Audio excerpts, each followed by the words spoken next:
Ladies and gentlemen, welcome to a very special new segment we're doing here at Two Detroit Nerds. You already know what it is. We're out here today with a very special breakdown of a video that both Dom and I happened to come across. And we were like, this is exactly in line with everything we've been talking about. Bro. So we just felt like we have to do a reaction. I mean, we told you guys we were going to give you some new content this year, and this is just a part of that, fulfilling that promise. Yeah. But this is also not something we were planning on doing until we saw it. It was just spontaneous. It's that important, bro. This is very, very serious things we're getting into with this, man. Some very critical things for the world, not for just Adam and I. This pretty much includes everybody, and something everybody needs to have their eyes open towards. So certainly this is something that would actually be best described as real breaking news. Yes. Like, this is breaking news, guys. So without further ado, let's have Candace Owens take it away. We'll start with her little segment here, and we'll give you guys our notes as we go. Yeah. Sit back and enjoy. Let's check this out here. All right. Sick. Terrifying. Obviously, we covered this. If you haven't seen it, go back and watch. I believe it was Monday's episode. But yes, the Diddy lawsuit is absolutely crazy. Full stop. What if I told you guys that it is about to get even crazier, that there is directly a link to Michael Jackson's death? I want to be clear that when everything was going on with Michael Jackson, the lawsuits, his death, I thought that we were in full conspiracy theory territory when people were saying that Michael Jackson was killed. I actually know a lot of people that are in the industry who believe that Michael Jackson was killed. And I just thought it just sounds too whacked out to believe. I'm going to be real with you. I felt the exact same way. Like when I first heard people talking about, oh, Michael Jackson was killed and he didn't actually overdose because he was going to buy Sony. I was like, come on. It's the common story that comes along. We always see this happen specifically within the black culture of people in Hollywood, right? All these big, powerful people they're painted as. There's always this reason that they were killed off or they just suddenly disappeared, right? The acquisition of a large, powerful company, the rights to somebody's ownership over music, whatever these things are. It's crazy that it's always within a certain box of things that could possibly have caused the death, right? And I'm right there with you, bro. I thought the exact same thing. As soon as I heard it, I didn't even need much information to just write it off as, somebody killed him. Yeah, I just... For me, I felt like there needed to be more evidence. There needed to be more of a story other than, like you were saying, that kind of typical stock answer of, oh, he was going to buy Sony. I was like, you got to show me some kind of proof. Well, would you look at that? Would you look at that? The truth finally fucking came about. There is some proof. So let's let Candace keep going here. That somebody intentionally killed Michael Jackson. Of course, why would they do that? And also, I was believing the media. The media was extensively saying every single day that he was a pedophile, even though he factually won his case. I allowed my image of Michael Jackson certainly to be corroded by the media throughout that time period. I will fully confess that. Now, I want to remind you, before we get back into Michael Jackson, what we learned in the Diddy documents, just to very quickly recap. Well, if you read through them, again, these are all allegations, but you will come out of it understanding that there is allegedly some sort of a blackmail ring that is operating throughout Hollywood, and that artists that are producing music are actually being controlled via being induced into drugs at parties, and then what takes place is they're being recorded, and sometimes they're being recorded while they are in committing sexual acts with minors. And something that we also saw in these docs is that these parties, at least a lot of them, are taking place in the Virgin Islands, which again just makes... This is something that we talked about on our episode where we covered this topic 2 episodes ago. If you guys are just now ever watching or listening to us, we've got a great podcast. Check us out on every platform you can imagine. Don't even ask which. You know which ones. But we talked about this type of person we keep seeing in history, right? We have Jeffrey Epstein, we have Diddy, and that was the whole little rant that I went on. Not even, I had no, of course this not wasn't seen even this. out. This wasn't even out, but like, I didn't realize that it was this specific and this similar. I mean, they're also in the Virgin Islands. Where was the Epstein Island? That was in the Virgin Islands. Mere coincidence, right? And at this point in history, are we really going to keep letting coincidences happen? Are we going to really keep ignoring every coincidence that keeps running across our view? I mean, at what point do you start to say, maybe there's something, a connection here? What's going on, actually, you know? And if you can't take this as proof, then you're honestly, at this point, you must be partially or fully blind, because this isn't something that's new, first and foremost. This is something that's been going on for a long time. What is new about this, though, are the multiple people and sources that are coming to cover these types of things and actually talk about them. Because when you look at someone like Candace Owens, again, she even admitted it herself within that clip we just watched.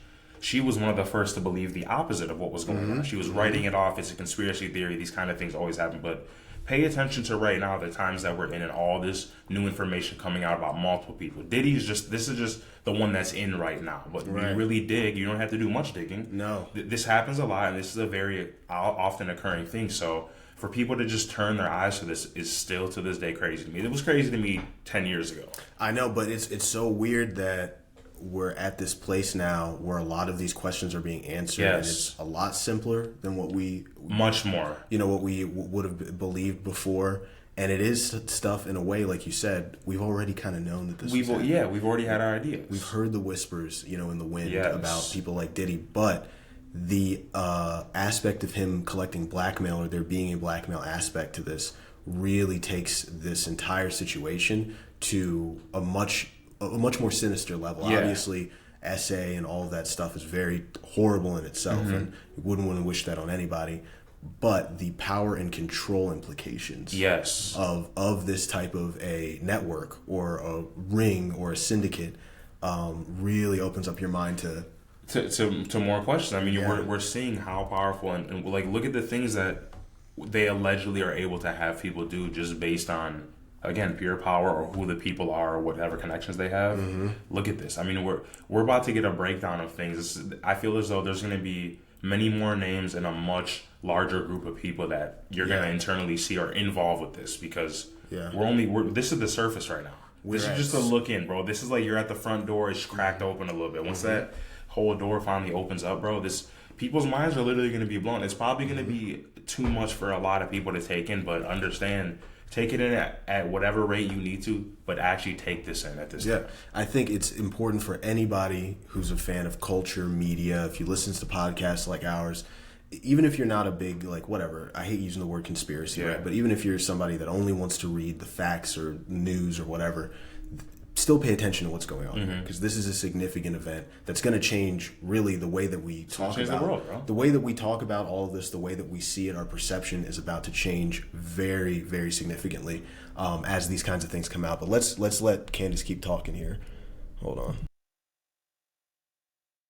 Makes you go, what's happening here? Because Jeffrey Epstein, obviously, his home, or he owned an island that was just off the coast of St. Thomas. So we hear that again. I also am jogging your memory about the Bitcoin millionaire who, right before his death, found accidental drowning, even though he was fully clothed and had his wallet in his pocket, tweeted that the CIA and the Mossad were running a blackmail ring in the Virgin Islands. Something else that we learned in the Diddy lawsuit was that the media and the authorities are complicit. So the ring has real power, not imagined power. Again, I am using the word alleged because this person, despite having, video evidence and he has presented photographic evidence, this has not yet gone through the court system. And so we can't say that it's entirely true.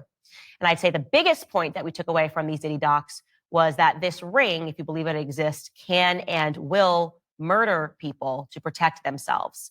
And he intimated this event that happened allegedly at a recording studio where Diddy and his son allegedly shot someone, and it was covered up by the LAPD and then the media.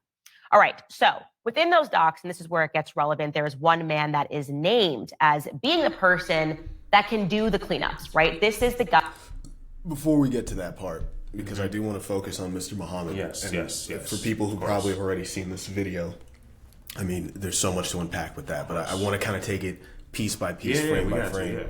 So I think a lot of times it's hard for us to understand because we're, hopefully, I'd like to think, right, that we'll probably never live a time in our lives where someone with the power and means to kill you has the desire to do that. Right. And I think that frame of mind that you're in when you realize, oh, somebody that is capable of doing something very bad can do this and will do it. Yes. You know, because we all want to believe that fantasy, right? You hold all the power, but use it in the right way. But that's clearly not been the case.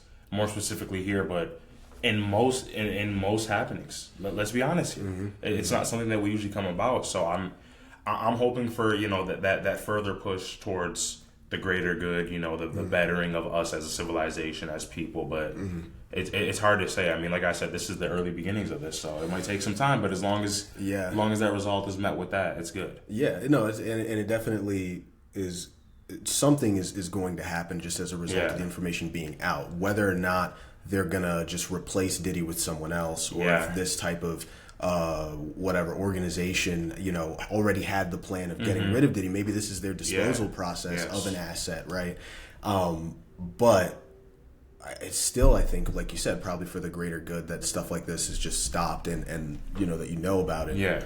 I'm just more wondering when you think about the fact that if someone like Diddy was able to run around for 30 years with the ability to kill people, right? Allegedly, which we don't know if any of this is true. This is still, we don't want to get sued, but if he's been able to do that, I mean, imagine how terrifying that might be if you were in business with him and you were like, this guy for some reason can get away with it. He's above the law at that point. So if he wanted to get me, like, what do I do? What would stop him, right? Yeah, we have no way to protect ourselves, so I just wonder, what is that pressure like? I think everybody thinks that they'd be the tough dude and be like, what? Yeah, come over here. Here's my address. Yeah, I got my shooters, Right.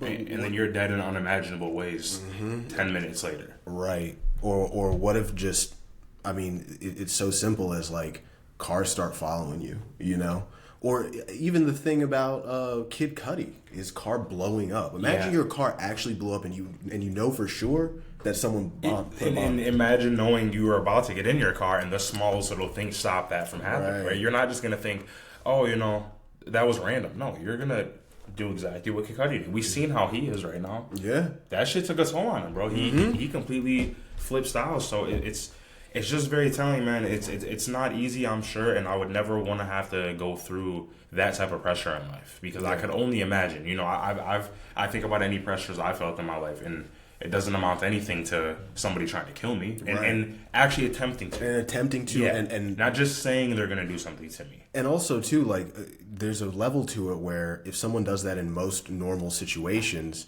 you're like, well, there's a chance they could get caught, but what if you knew for a fact that whoever wanted to do that to you was not going to get caught if they wanted to? How terrifying is it? Let's be real. It's super terrifying, but I'll even take it a step further, bro.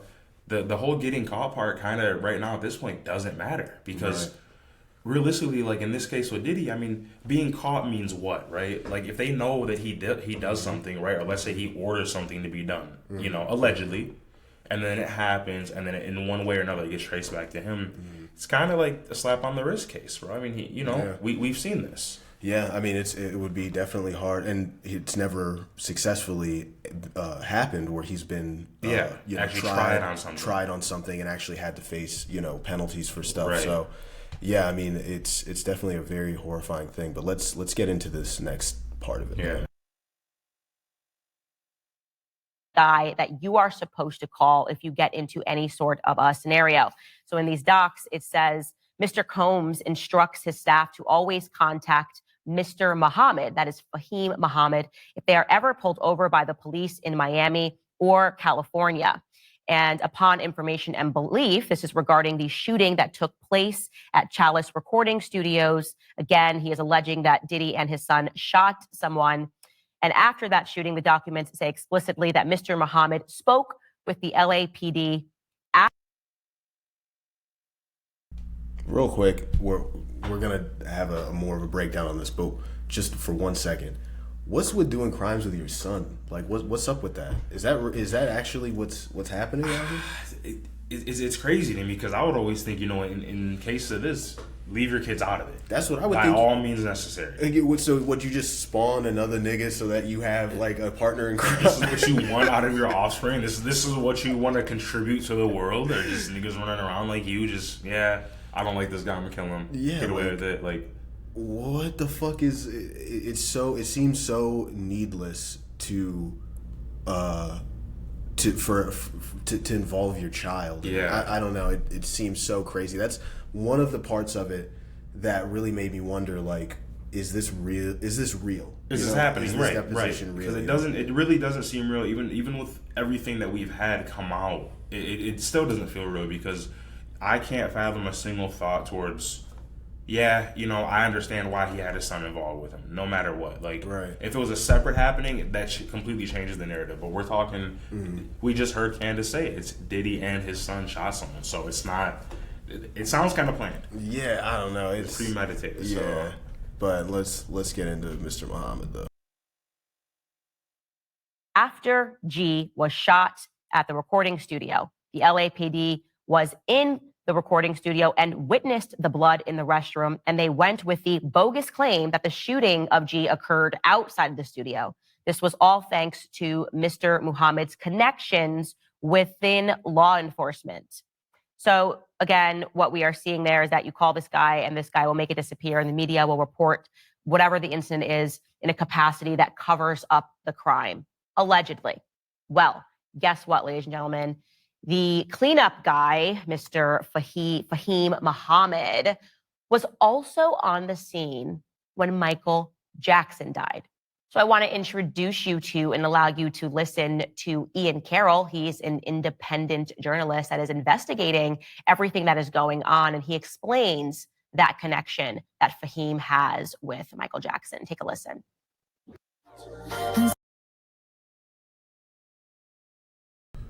So, this is the thing I've been thinking about recently as it relates to this is like, I think we underestimate how many people genuinely have the ability to get away with murder. Yes. And what that connection, like what those connections consist of, right? Like how many people up the chain have to be corrupt in order for that to happen. Yeah. Right. So I always think about a lot of the time how these intelligence organizations, and including also the FBI, they will have people on the street who are like committing crimes and gangsters and bad people that they just use as informants. Yeah. Right, and they give them that kind of get out of jail free card so long as they're giving them information on people and kind of keeping them in the loop.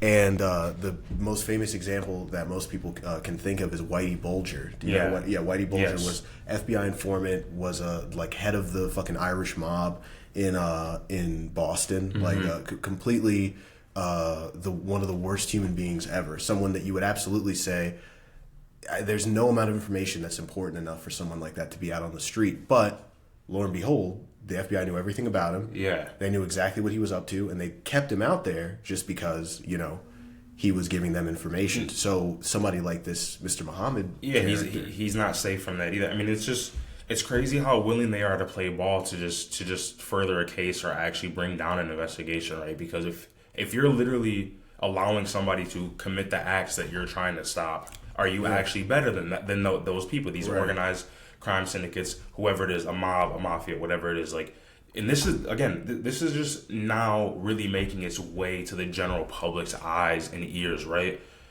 There's always been cases of this from way back then. So I always raise the question of how long has this been going on, right? Right. What's the benefit of this coming about? Because we've seen horrific acts committed for them to, like I said, solve a case. Is that really equal? Is that really the common trade-off to them doing these kind of things? Because we're talking about very serious things. We're talking about murder. We're talking about drug trades. We're talking about kidnapping, infidelity. Like, it's a lot of different things that you can't really not even question, but put an answer to.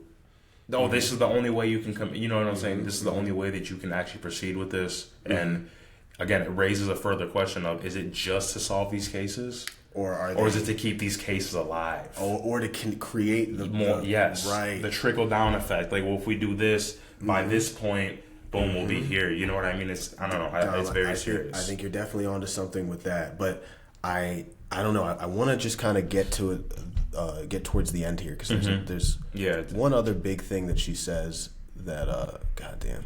I was trying to make sure we weren't gonna see this ad. I'll cut this out. Sometimes I don't know how to tell you. You might think I'm a little strange, but I'm not. So this new lawsuit just came out that shows tons of evidence that P. Diddy, Puff Daddy, has been running a sexual blackmail operation very much like Jeffrey Epstein, but in the rap and music industry for basically 30 years. And in that lawsuit, we learned that his head of security while he's running the sexual blackmail ring is this guy named Fahim Muhammad, who before working for Diddy was the head of security for Michael Jackson when he was only 21. And he was one of the first people on the scene when Michael Jackson died. And before we go to Michael Jackson, the most important part of the Diddy case to bring across is the fact that the record executives at the very top knew what P. Diddy was doing. They were attending the parties with underage girls where they were spiking drinks. They were deeply involved in Diddy's personal life, and all evidence points to them supporting his operation, or at the very least, turning a blind eye to it. So yes, this is obviously huge. It's also potentially terrifying. And now if you want to be rational and use rational side of your brain, you just go, okay, well, this could just be a coincidence, right? Like Fahim Muhammad, he is in security. And yes, he obviously is high up in security. He was providing security to Michael Jackson. He happened to die on his watch. Big deal, right? Big deal. Well, I think that would lead us to the question of who exactly is Fahim Muhammad, because that's kind of a big first job to have. You're 21 years old and you're protecting the king of pop. What exactly are his qualifications? Let's go back to Ian Carroll and his reporting. And now here's the best part. Check this out. This is in all of his bios, by the way, but we're pointing it out now. In 2008, Fahim graduated from Sacramento State University with a bachelor's of science degree in business administration with a concentration in real estate and marketing. Okay. Do you realize what's wrong with that yet? Anything coming to mind? When did Michael Jackson die? June 25th, 2009. Jackson died from cardiac arrest caused by a propofol and benzodiazepine overdose caused by his doctor, apparently. Hold up. Hold the phone. Pause. Why is a dude who just graduated college last year with a business and real estate degree the head of security for the king of pop, for Michael Jackson, the most famous musician of all time? Yeah, that is remarkably suspicious. And if we had a media that was interested in actually presenting the truth and not just propagandizing on behalf of the state, they would probably explore and look deeper into who this character is. But of course, that's not what the media does. Instead, they are meant to convince people of certain narratives. And like I said in the past, I've been a victim to that. I was obviously very young when everything was going on with Michael Jackson, and I believed the media, which is why I was kind of stunned to kind of go back and revisit the Michael Jackson case. And Ian has extensively unpacked that, revealing, and I did not know this, maybe perhaps because the media wasn't interested in telling us the end result. But yes, the FBI raided Michael Jackson's home. They poured through hours upon hours of the video footage that he had, other materials, documents that were in his house. So how much do you know about like the Michael Jackson death kind of scenario or everything that happened around it? How familiar are you with all this? I'm pretty familiar, not fully, but pretty. I mean, around the time when it was going on, the news was covering a lot of it. So I, on my own interest, got into just researching a little bit, not as well as Ian Carroll did with his own rights. Shout out to Ian, because we need a lot more people that are actually taking this role and it's seen as like the devil's advocate. He doesn't want to be the guy that has to do it, but he's going to be the guy that has to, because his information is important, needs to be out with the people. But I would say it would be pretty much a general understanding what anybody else was aware of. There was obviously the allegations of his doctor being the reason of his death, the cause of his death. I probably did a tiny bit more digging past that just to see like who his doctor was, who he had connections to, and then just kind of what was going on around the time that Michael passed away, because he should not have been. It was very clear he should not have been administered the drugs that he was and Right. prescribe those, because Right. we all had an understanding of Michael's life, more importantly his childhood, and then his growth into adulthood. And you can kind of tell with what these drugs can cause for somebody to be on the kind of dosages that he was. Yeah. I wouldn't say he was in the right state of mind to be prescribed that. So Well, I mean, he definitely had some bad doctors around him, but the particular doctor that was his main, physician that was always there was, I think he was like Jamaican or from the Caribbean or something. Yeah. But he went to jail and everything. But he claims that I think he said that Michael was fine when he left him. There's a lot of stuff that was very weird about that whole situation. But it's very interesting to me that there's these characters that you see get placed in certain positions around these high profile people. Yeah. And it's almost like now that we've seen the sort of Epstein thing, right? Or we've seen, even the Ghislaine Maxwell stuff, right? We can start to notice patterns, right? Things that don't make sense, people that are out of, they're out of place. Yeah. Like, how did that guy end up in this position at that age doing this?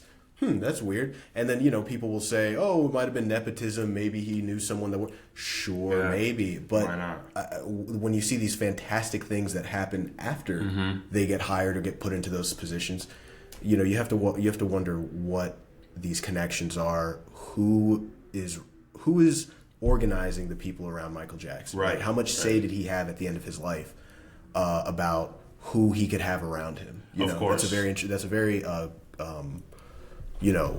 big question that I'd like to have answered at some point. You and I both, bro. You know what I mean? But let's get back to Candace there. Oops. Trying to find this connection to Michael Jackson and potential child abuse. And what ended up being the result was that they could not find a single shred of proof that Michael Jackson had abused any children.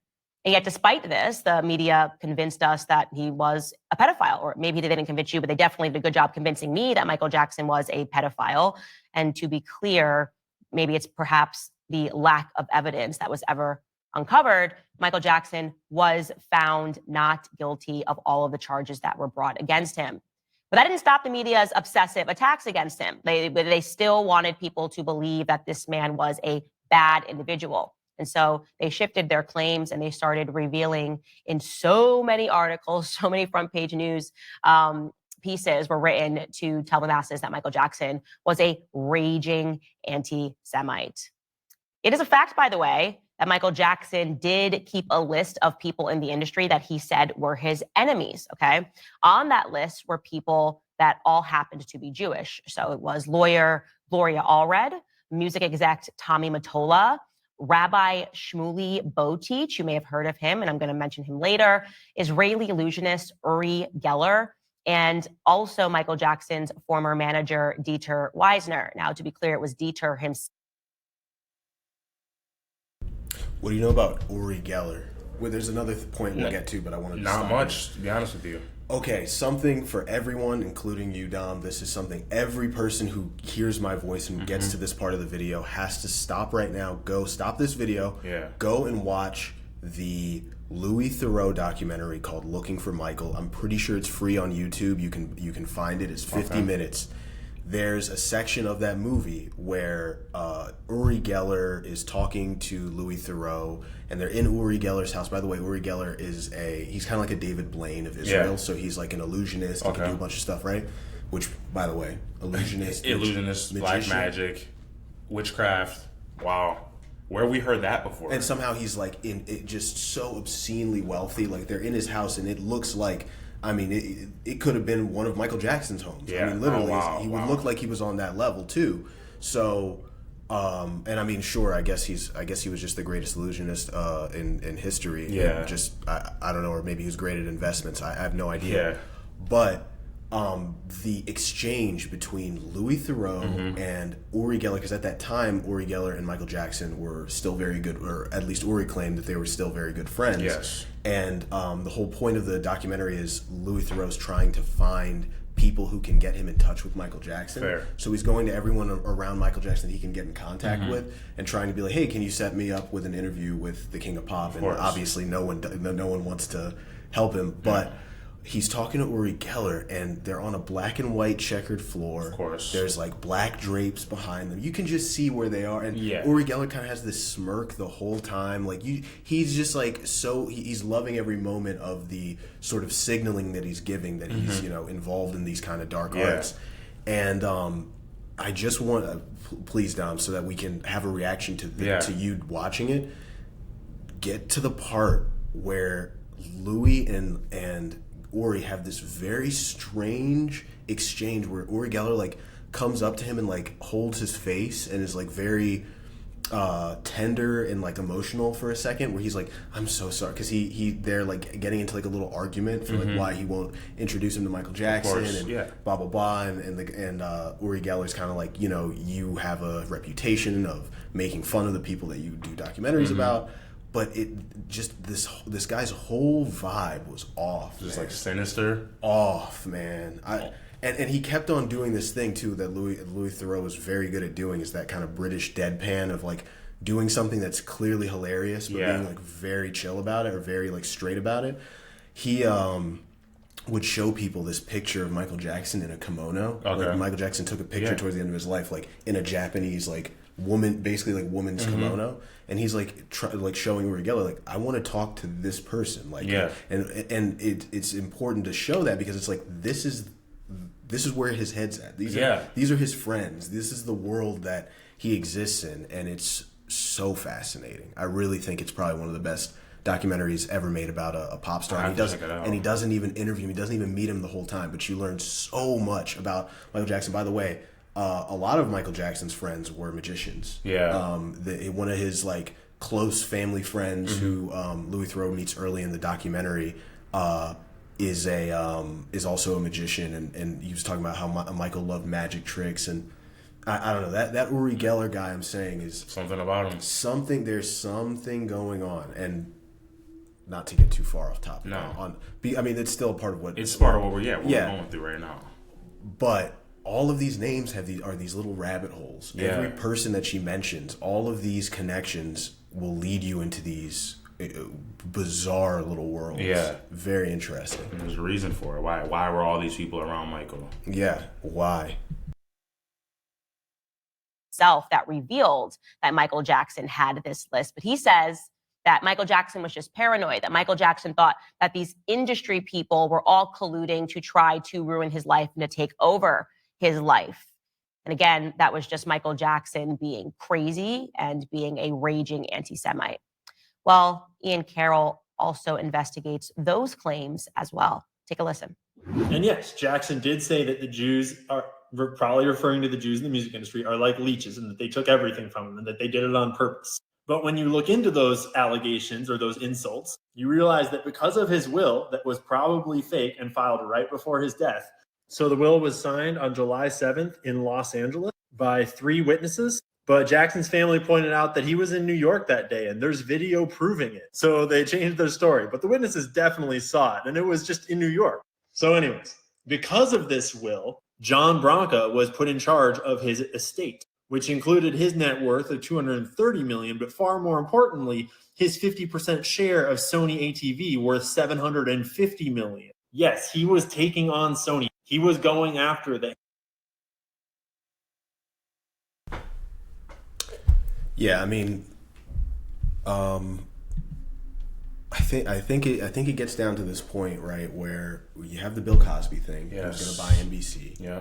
You have the Michael Jackson thing, who's going to buy Sony. I think there's other examples. I don't think they're the only guys who tried that sort of strategy of doing that aggressive buying up shares of these public companies that were at one point their employers, right? Yeah. Like, that's the thing about Sony, is that, that was who was one of the main people that owned Michael Jackson's catalog. Yes, and he was going around using his own money to go around and buy up their company. Yep. I think there's really this thing that we fall victim to in these kinds of conversations, where we pretend like the people who are in control of these businesses, like that they're going to be like, well, the rules are. Of course, listen. If Michael, if Michael buys all the shares, right, by the end of the fiscal quarter, we're just going to have to hand him over the company. I mean, what are you going to do? Why would they play by the rules? Yeah. especially in the cases where they never have to, and not only that, they never have really played by the rules. So why start now? Precisely. They didn't get there by being the kinds of people who would let someone buy their company out from under them, right? But yeah, let's get back to the hand that feeds him.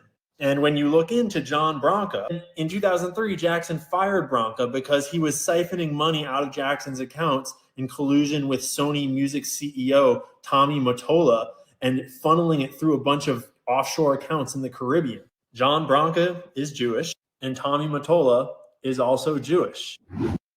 Are you a YouTuber? Here's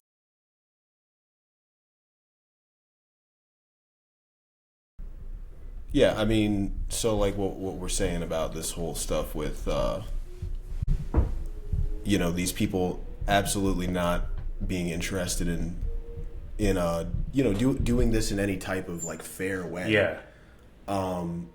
Also, this guy Tommy Mottola, you know, he dated or I think was married to Mariah Carey. Yes, it was like yes. a big, yeah. It was a big thing because first and foremost, the age difference. Right. There was a clear age difference there that should riddle your mind a little bit into like, you know, why he was apparently much older than her. But I think that these guys that are in that music world, I wish someone could do a real documentary on those people. I almost realize one of the things that this whole Diddy thing is teaching us is that the stories of a rapper or the lore of gangster rap or whatever is almost uninteresting in comparison to the gangsterism on the corporate side of the music industry that promotes that music. Yes. Like that story is far more interesting to me than about a story about a guy selling, you know, crack on the corner. Like, I don't know. I would love to see somebody really dive into, you know, the corporate gangsterism that's going on there. It's like a polar opposite, right? I mean, you have take one side, which would be the gangster rap side, right? They're glorifying what they're glorifying through making it out of this lifestyle that so many people within that community have to live through. And then you have the other side, which is by the books, a guy at the top in a company, right? But look at a lot of these acts these people are linked to, as opposed to within music. For the most part, it's just talk, right? We can say that. Right, a lot of it's talk. It's there to definitely paint a picture. So I agree with that. I would love to see that myself because these guys are obviously the real gangsters. These aren't guys just saying in a song, "Oh, shoot the ops up, slide on the block." No, they're not even going to tell you about that. The shit is just going to happen. You're not going to know when. They're going to come through and actually take care of what needs to be taken care of. And it's crazy that death is always this thing that is the end result, right? Yeah, somebody always dies. It's always death. It's not like a seize of a bank account. It's not like a wiping of funds or any of these other ways of having corruption come about in your life. Or it's not even like one of the things that's so fascinating too about these people is that you don't see them litigate very often unless they have to, whereas you would think they'd be very litigious given the fact that they were investing so much in having such powerful lawyers, right? But the lawyers really only come out as like the last line of defense. They're much more, let's call it lucky, because we don't have anything to substantiate. It's all alleged. That none of the things that, you know, none of the controversies rather that typically pop up, they never really make it to, you know, having to actually be dealt with in a court of law, except for now this Diddy thing. But look at it, just one instance. Like, we look at how much we've learned from just seeing one of these things actually make it. Yeah, this is just this. Right, just one guy. Not many things have made it this far. See, look at how many other names are popping up, how many other different connections, other happenings, other cases of somebody dying in a similar fashion. It is honestly, it's mind blowing even having the knowledge of it beforehand. It really is, bro. Yeah. No, that's for sure. So let's finish this up here. All right, Candace, take it away.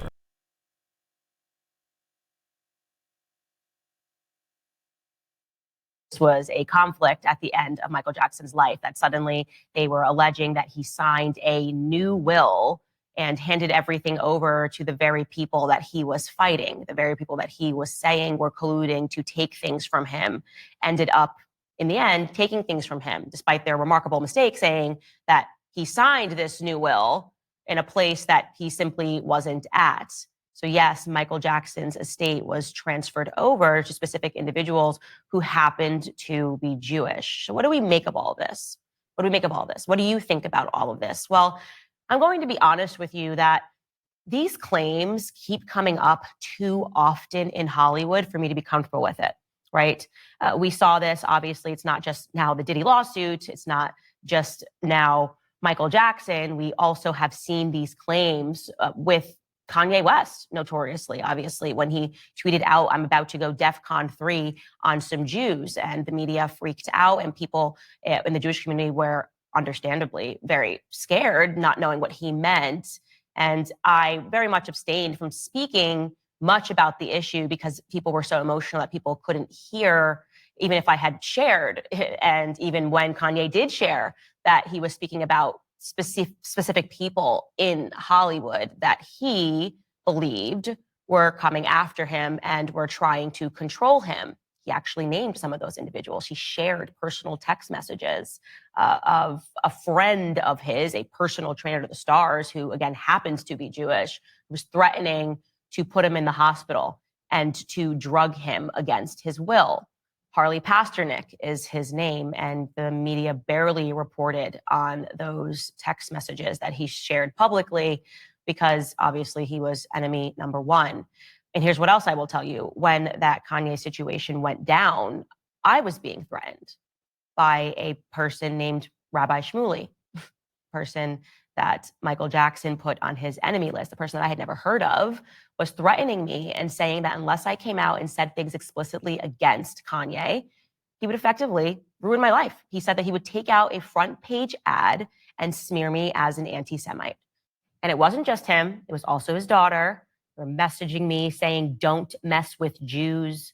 Very bizarre stuff, and they have not stopped, to be clear. And him and his daughter have consistently pulled clips from this show, taken them out of context, and tried to convince Jewish people that I hate them. Candace Owens is gripped with a poisonous,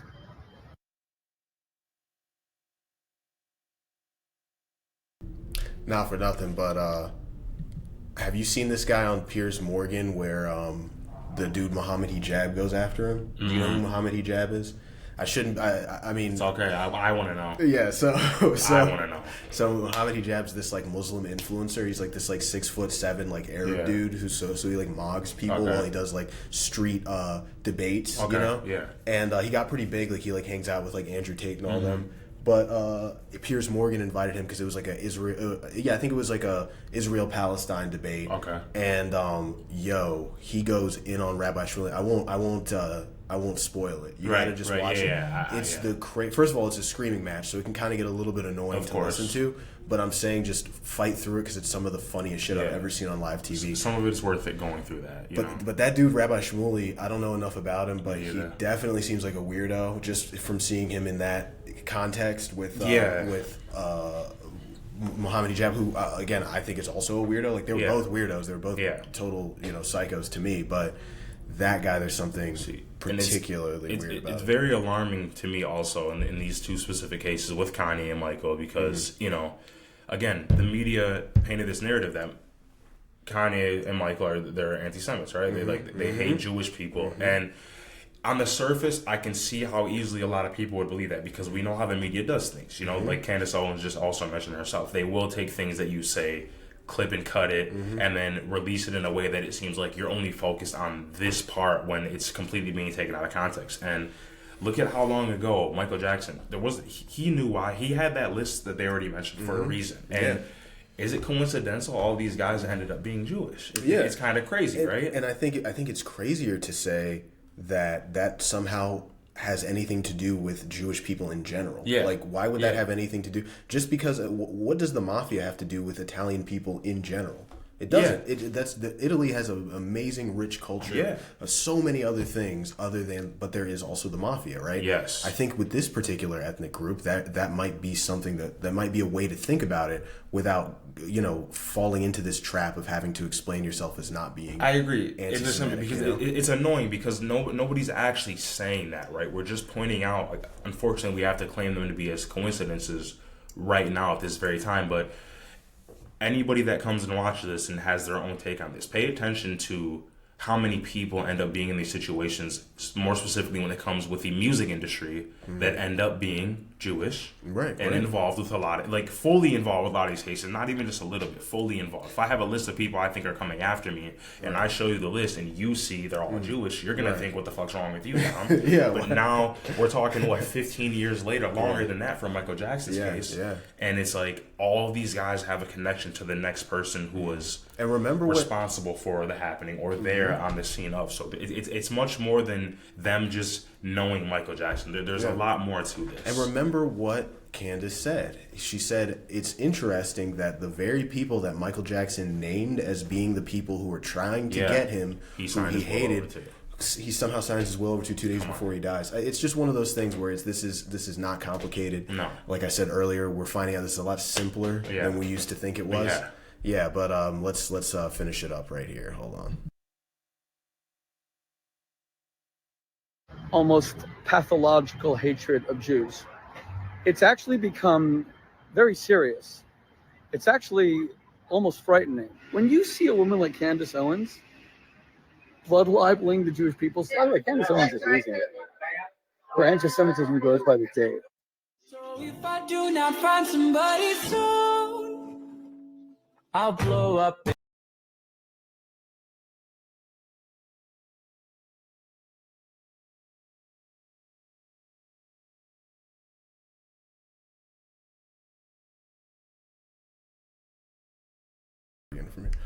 But yeah, I mean, we're just kind of fast forwarding through some of the other parts here, but I do want to just kind of pick up again from here.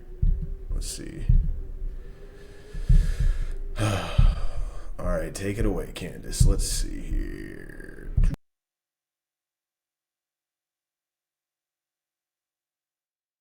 I dislike liars and anti-Semites more than anything in a whole entire world. And here we have a combination of both. Candace Owens simply will not stop defending Kanye West. It's like an obsession. If she's unable to genuinely and authentically condemn what Kanye said, it says a lot about her. If you come for us, we'll come back at you with everything that we have. I have heard from hundreds of you who feel so backstabbed and betrayed and disappointed in Candace Owens and others who defended, who enabled and encouraged Kanye West to continue spreading lies and venom and medieval Jewish hatred. Candace Owens posted a picture of my face and my name and my account to her over 4 million followers yesterday, many of whom are violence crazed and unhinged. You really went after Candace Owens today. Why? And that's a sliver of what she actually deserves.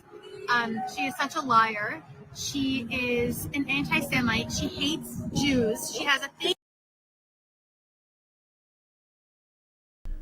Quick side note, him and his daughter own a sex toy company together.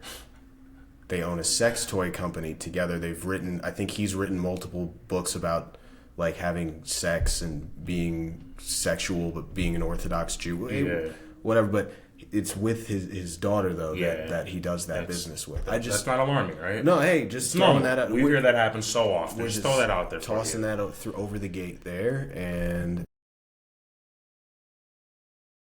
incredible, isn't it? Like weird. And while Jews are being attacked around the world, she finds it really necessary to spend her time, use her platform to defend and protect Kanye West while she talks a Hitler lover crap about Kanye Israel. West is not just a anti-Semite. He's a Hitler lover. That's a different level altogether. Literally. She is abominable. I actually am disgusted by her because she hates Israel. We are coming for you, Candace, on the media, on social media, on Instagram, on Facebook, on Twitter. The more she defends Kanye West, the more we're going to call her out. Defending Kanye, we will come for you. It's utterly ridiculous. It's insane. I know many Jewish people watch this show. Many Jewish people are my friends. And so what I believe is something that should be explored is whether or not what's happening is that just like within all communities, there are gangs, right? Gangs can form. We understand this. In the Black community, we've got the Bloods and we've got the Crips. Well, imagine if the Bloods and the Crips were doing horrific things, murdering people, controlling people with blackmail. And then every time a person spoke out about it, the Bloods and the Crips would call those people racist. would get the media to say those people were racist. Any person that was talking about a specific gang, a small group of people, would say, oh my God, no. That's like slavery. You can't at all say anything bad about the Bloods and the Crips. Then the entire Black community believed it and was scared and thought, oh my God, like, is slavery actually coming back? It would be emotional manipulation because, of course, we would know that despite the fact that the Bloods and the Crips are Black, that the majority of Black people do not support the crimes that they have committed, the crimes that they continue to commit. It's a gang. But what if that is what is happening right now in Hollywood, if there is just a very small ring of specific people who are using the fact that they are Jewish to shield themselves from any criticism? It's food for thought, right? And I think, again, there have been enough people that are speaking out about a ring in Hollywood, also a ring potentially in DC, that we should start to ask those questions. All of us, Black, Spanish, Jewish, Chinese, Japanese, all Americans. We're almost at an hour, so I'll end with this segment. There's a little bit more to watch, but you guys can watch that on your own. But this is the end of my analysis of this. Here's the thing, man, is like this is so dangerous. Yeah. What this is, because if we're right, right, and if this thing is unraveling, yes, the people involved are going to fight tooth and nail. They're going to expend every resource they possibly have to get out of having to take accountability for whatever they've done. Of course. So I hear when Candace is saying, I'm probably going to stop talking about this.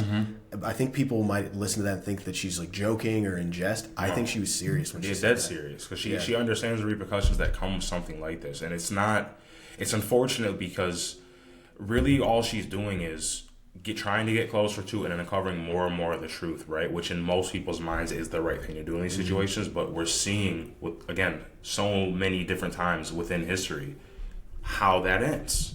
The truth telling is not the thing to do with, according to this certain group of people, whoever it is we are speaking on. So it shows, for one, I want to give her props. Yeah. Because me and you definitely talked and said, we've definitely had our opinions of Candace Owens and how she was initially and how she was a little bit over time, but to see this like almost a complete 180, right? Like she's like turning a new leaf, because she even says in the beginning of these clips of this whole video we watched, she was the first to just write things off as, oh no, this is a conspiracy, this guy's crazy, I'm not with that, right? So I think it says a lot about her and her character to actually come out and take the time to go invest the time to learn about a lot of these people who were in question of being crazy psychopaths on drugs, whatever it may have been, and really find out the truths about these things, because look at what we're getting to now. I would have never imagined she would be the one making a video like this. Me too. That's what I'm saying. That's how weird of a topsy-turvy world we're in, where someone like Candace Owens is like, hey, I'm just looking at the facts here, but somebody's got to talk about this. Yeah. Like, that is saying a lot. And obviously, people can put it into whatever political framework they want. And I try to stay away from that when I, 100%. Do analysis of Candace Owens stuff, because it's like, there's plenty of things that I've heard her say that I find deplorable. There's plenty of times where I felt like she was wrong, right? But I think people mature over time. She's not that much older than us. Right. She's like a couple of years maybe older than us. I think she's matured into somebody that really has some measured takes and has a keen eye for what's, where the truth may lie in certain things, and not being afraid to ask the difficult questions, which is, saying more than most people that are get to her position. And I think it's fair to also raise the last question that I have in my head is, is it fair to constantly paint somebody's word and opinion or even information on something as wrong because they've been wrong in the past? Is that fair to that person? You know what I mean? Is it really fair to say, well, I can't credit her with anything because of these only specific things? And then that's kind of playing a game. You're only really going after how you feel personally. It's not how it should really be looked at or viewed from everybody as a whole within the whole narrative of right and wrong. Because that's really what this comes down to. Yeah, and I think that's kind of what I respect about Candace the most, is that she knows that. She's more interested in who's right. Yeah. And wherever that takes her is wherever she ends up going. Yeah. And I like it to a certain extent. Yes. Obviously, she's got to keep working. Yeah, she got to keep the views, bro. The ratings got to be high. She serves at the mercy of the conservative donors that pay for that beautiful set behind her and all those great cameras. So there's only so far she's going to be able to go, but I appreciate and respect the fact that she's going even as far as she can. Because it is dangerous, bro. It's very dangerous. For real. Like, this is as we're far just as doing this. Yeah, this is as far as I want to go on this topic. 100%. I straight up, like, these are one of these things where it's very risky to assume that this is all just a one big, fake hullabaloo. Yeah, it's all hearsay. Because too many things are popping up, and it's starting to look a lot like other examples in history we can find of these exact types of operators, these exact type of operations. Like this, we've touched on something. Something very important. And this time, it's not just going to be swept under a rug. No, this something's is here happening. To stay. Yeah, the gears are turning slowly, but they turn. If you feed the right inputs in to this like massive system that we have that typically doesn't move for people like this. Somehow, sometimes, the wheels of justice start turning, and things do happen. Things do change. Yeah, we are entering that phase. So stay tuned, ladies and gentlemen. Always. We will be having plenty more content like this. Please be sure to like and subscribe if you haven't already. It costs you nothing. It means everything to us, and it really is a great way to support. Small price to pay, guys. Just get with us. Just do us this favor. Yeah. All right, guys. See ya. See you guys.